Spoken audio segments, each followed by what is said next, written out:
This is Jamie from So Wimpy Teacher, and I'm really excited to be with you today for the second video in my series about teaching writing. In my last video, I talked all about what Writer's Workshop was and why our students need us to teach writing and the process of writing. I also talked a little bit about how to find time to teach writing. When we were chatting in the last video, we talked about how one of the components of a writing workshop is a mini lesson. Writing workshop is broken down into a mini lesson, independent work time, and a share time.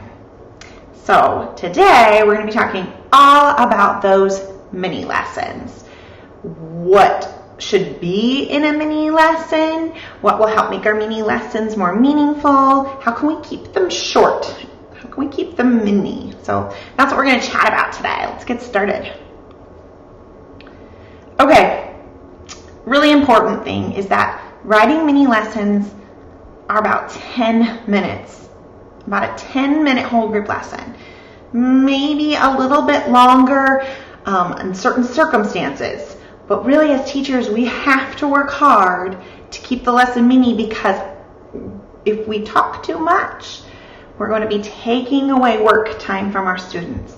As we take away that independent writing time from them, they're getting less and less practice. So students are going to learn to be better writers by writing. If all they're doing is listening to us talk, we're not giving them that opportunity. So this is tricky for us as teachers, right? To teach something, to explain something, to show them something, and keep it to 10 minutes. We're just naturally talkers. So, especially me. So this is tricky, no doubt about it. I'm going to give you some ideas. We'll talk about how we're going to do this. This here's just a little review of what I showed you in the last video, kind of a breakdown of how you might spend your minutes in a writing workshop. We all have a different amount of time to spend on writing. I think you need at least 30 minutes, and I think 40 to 45 is ideal, amazing, and something to shoot for if you can. Again, the mini lesson is just about 10 minutes of that time, whereas the work time is the bulk of it, that independent work time. That's when our students are writing, and it's when we're conferencing with students. So it's really important time. And then a really nice short share time at the end. All right, let's talk about this mini lesson. I already told you how important it is that we keep it short, really short. I think that while you're getting used to this, it would be a great idea to practice your mini lesson at home. I know that sounds silly, but maybe your husband would let you do it for him or one of your children, and if not, do it for the dog or a stuffed animal. But give the lesson that you intend to give and time yourself. It gives you an idea of where you're starting. If your lesson is 30 minutes, you're like, whoa, I've got a lot of work to do. Some things you might have to do. You might need to break that lesson down into multiple days. If you're giving a lesson that takes 30 minutes to teach, maybe you need to take 2 to 3 days to teach it. Okay, that's an idea. Also, ask your husband or child or friend, if you had someone listening to you, if you repeated yourself very often. As teachers, we tend to do that. We repeat ourselves a lot. And oftentimes our students actually do need to hear something multiple times, and that's why we've gotten into that habit. But in your mini lesson, you really just want to give them the information they need and then let them experiment with it on their own. And then you get to repeat it as you meet with them later in their conferencing groups. And so you will get to repeat yourself. This won't be the only time you cover this skill. So kind of keep that in mind as you're thinking about how you can make it short. And like I said, I make my mini lessons a little bit longer sometimes. In certain circumstances, they need to be a little longer. How I do it is when I'm first introducing a skill, I allow my mini lessons to be slightly longer, maybe 15 minutes. I've even had a 20-minute mini lesson that was really successful. But that being said, I'm very certain that I only do that a little bit. So that other days, they're actually getting extra writing time to sort of make up for my talking. okay? But I never want to talk so much that they don't get any independent writing time, because I've taught them something. If they don't go right back to their writing and implement it, they're not going to remember it as well. So it's important that my talking does not take the place of them writing, okay? Super important. Now, one way that I really keep my mini lessons short is by keeping them super focused. When I first started teaching, this was what I was doing wrong, and it was a hot mess. My mentor teacher, who was actually a fabulous writing teacher, told me that you'll know what to teach in a mini lesson by just reading their writing. And whatever they struggle with, go ahead and, read a mentor text and teach it to them the next day. That sounded really simple to her, and she was fabulous at it. It didn't go well in my classroom. It was just a hot mess of me reading their work and going, I don't know, it's kind of all bad. I don't know what book to read to them that was going to help them understand that it's not good. So oftentimes I just don't even do a lesson because I didn't know what to do. But if I did do one, I'm like, so guys, don't forget, you got to use different words. Don't use the same word over and over again. And guys, remember, it should be in chronological order. And guys, don't forget that you should have some dialogue. Oh, and guys, it'd be better if you had described those characters in the beginning so I knew who they were. And guys, don't forget, don't end your story at the end. And that was my mini lesson. It was sort of like this huge long list of all the things that didn't seem so good about their writing. One, that takes a long time, and two, so not helpful at all for my students, okay? So, after doing that and not having any success whatsoever, I went to creating lesson plans that were much more targeted. So, on this particular day of my writing lessons, I'm only teaching them how to take a topic and narrow it to a seed. That's all they're going to learn that day. I'm not going to mention to them paragraphs and topic sentences and dialogue. It doesn't matter today. If we can get them to narrow the topic, that's all we want to be able to do, right? And the next day, they're going to draft. That's all I'm going to do. I'm going to teach them how to draft. They're going to have another full day where I'm going to remind them how to draft, okay? Very focused. There's one small skill that I want them to learn and practice each day. So on lesson 11, day 11 of our unit, we're going to work on writing a lead, and we're going to go back and revise the lead. On day 12, I'm going to teach them about what dialogue is, but that's not, dialogue's way too big. There's no way I can teach them everything about dialogue in 10 to 15 minutes, right? Nope. So I'm not going to. The next day, we're going to learn about punctuating dialogue. Guess what? The next day, still learning about punctuating dialogue. I have broken down the skills on my grading rubric so that we have a day, 2, even 3 days if we need it, to cover that skill, which helps to make my lessons shorter, because I know we're going to continue to talk about this tomorrow. In fact, look, the next day, now they're going to add all that dialogue. We've been chatting a lot about it, and now they know what to do, okay? That's how I kept the lesson nice and short. And that's how I discovered that my students were much more successful, was when I started to make my mini lessons really focused. Now, I take my rubric of all the skills and I break it down into days of lessons. So on this day, we're going to talk about how to add details. On this day, we're going to revise our word choice. Another day where we're going to examine the show, don't tell. And I think we're going to spend a whole nother day on it too, because it's kind of a tricky skill. And I've learned that my kiddos need more than one day to practice and implement that. We're going to spend an entire day talking about transitions. An entire day means really 10 minutes of me talking, right? Wow, that's huge for me. Keep the talking minimal. Keep it super focused on one tiny little skill, okay? The other thing that's so important about a mini lesson is that you are modeling for them. You are writing for them. You are standing in front of them, showing them what good writing looks and sounds like. They're going to copy you in essence, not your topic, because as we talked about yesterday, they're choosing their own topics. But they're going to copy the style. And so you want to show them a good writing style. So other things that I do during my mini lesson, I model the skill. I don't just tell them to do it. I model what it would look like by writing in front of them. This is key. I am writing in front of them. And I'm going to show you a little bit about the tools that I use during my mini lessons to make this more possible. My favorite tools during a mini lesson. I don't use each of these during every lesson because they're not always needed in every lesson. There's not always time for them in every lesson.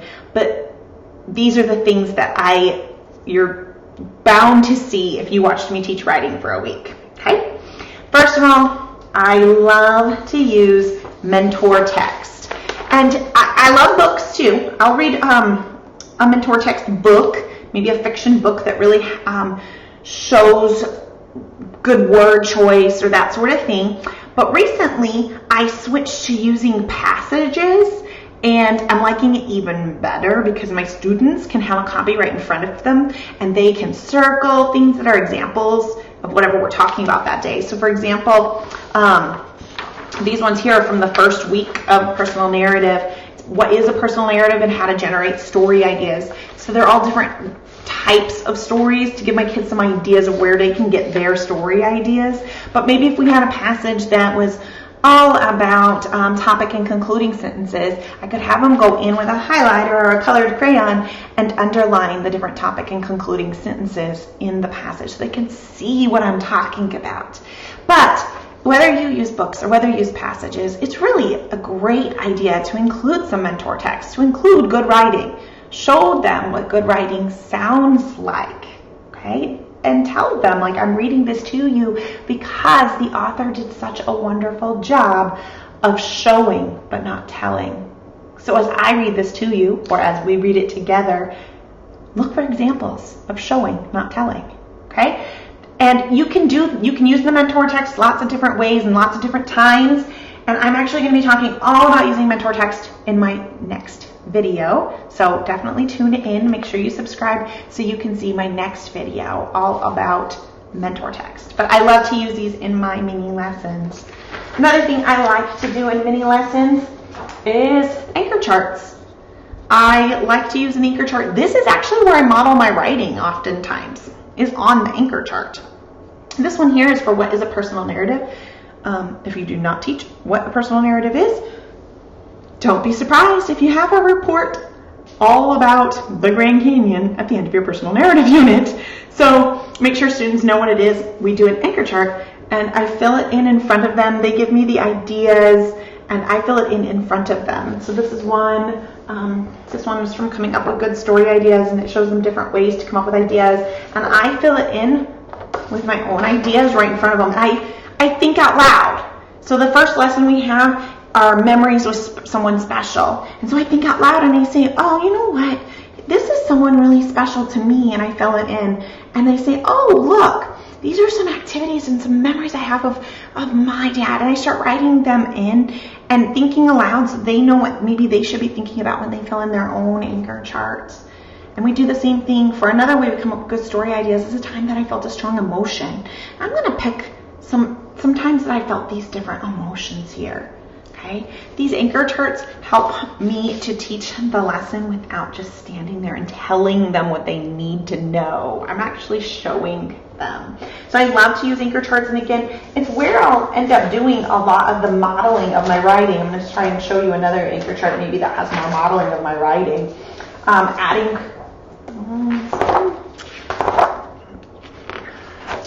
I'm showing you show, don't tell.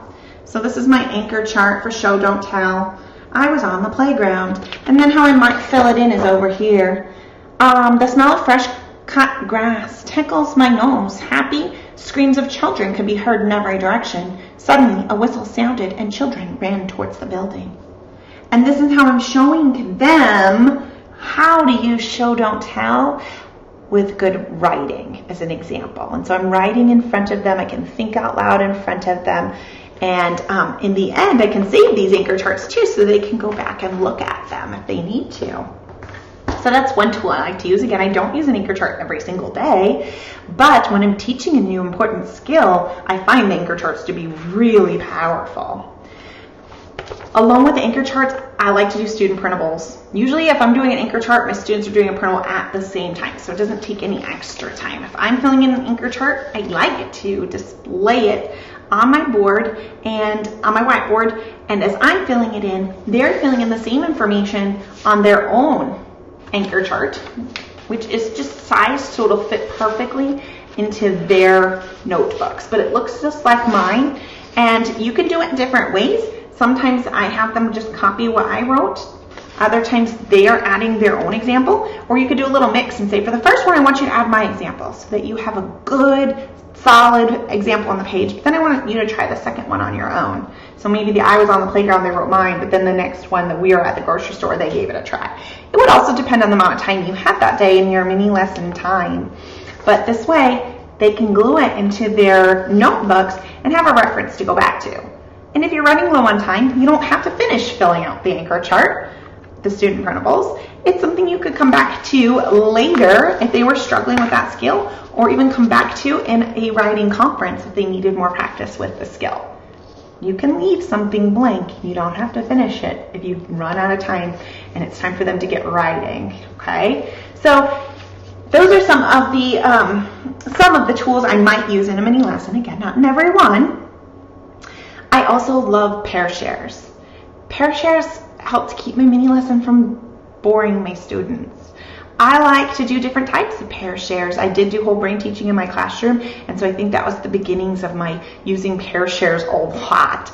But I might do one where I say, a personal narrative is a story about something that happened to you.